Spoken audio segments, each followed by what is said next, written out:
Okay, so Coach Fenn here, continuing the defensive series, and this is, I started to kind of get into it a little bit in video 32, just talking about our transition defense.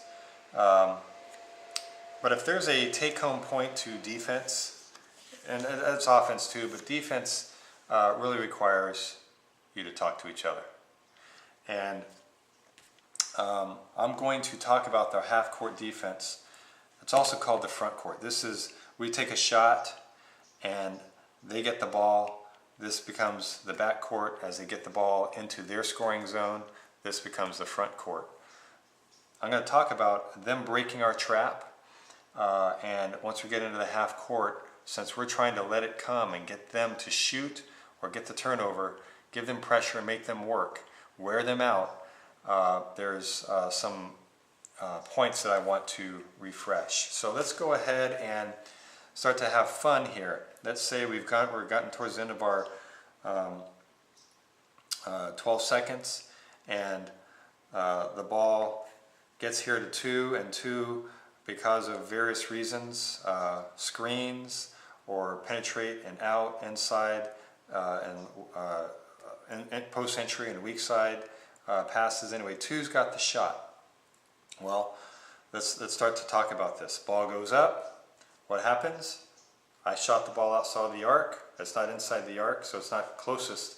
It is, I shot the ball, so I rotate to the front. Ball's off the arc. Immediately 4 pairs of feet in here. But it's missed. Well, we're trying to get our offensive rebound, but if we don't get it, then we are looking at the 2 closest for a trap. So here we are, boom, boom, immediately.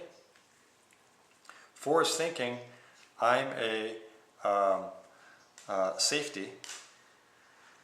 5 saying, the trap's been taken care of. So unlike when it's a made basket, I'm on the ball and trapping immediately, that's been taken care of. So 4 could, if we're going to get tricky here, start to say, 2, you're back. That's the communication. You get back. So 2, because they're up there, is going to drop into the safety role for this possession. 4 is going to try to gap. 5 is going to try to steal lags and try to read the eyes, read the trap, how strong it is, and there's our roles.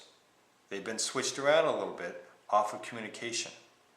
But in this case, let's say the trap's weak, and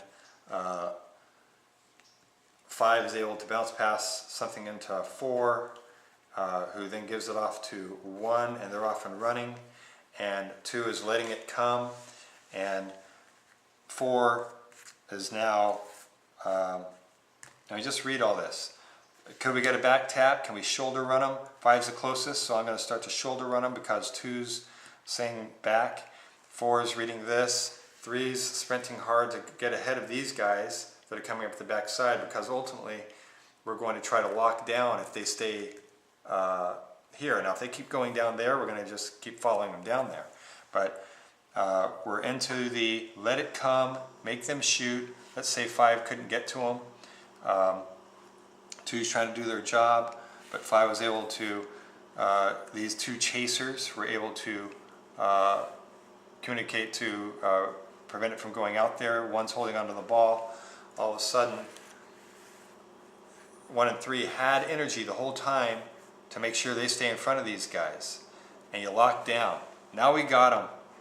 Now we got them where we want them. Okay, they're going to have to find a pass, and we got the whole thing contained. But it takes a lot of talk and communication and knowing each other's roles or making the switches necessary. And it all started on where was the shot taken and who's our safety, and it's a miss. Now what do we do? 4 knows they're supposed to get back, but if they're not the closest, they can then become, for that possession, something else. But that's basically what we're trying to do in our half-court defense, and it just you just got to be a step or 2 ahead of the other team, and all this energy is a beautiful thing. Let me say that this on the JV system is called 41 stay. The full court basic trap was 41. And the stay part is that we're accomplishing lockdowns. We're locking them down. But you're not necessarily calling it out. I mean, you might hear it from the sideline as a reminder. When you hear stay, where are our lockdown, if you're close and that's open, you know you want to try to get this locked down or stolen. So that doesn't happen. But it's not necessarily a call play ahead of time. You're responding and reacting according to the defensive rules that we have as a team. Let me just say that if 4 kept going and 3 was hustling, but 4 kept on coming through, and the play continues to kind of do its thing, and things kind of get bogged down. 3 is still just becoming a chaser and following 4. But if 3 sees that 4 stops or comes back out, they're going to be locking down and not letting that ball come back out. So, okay.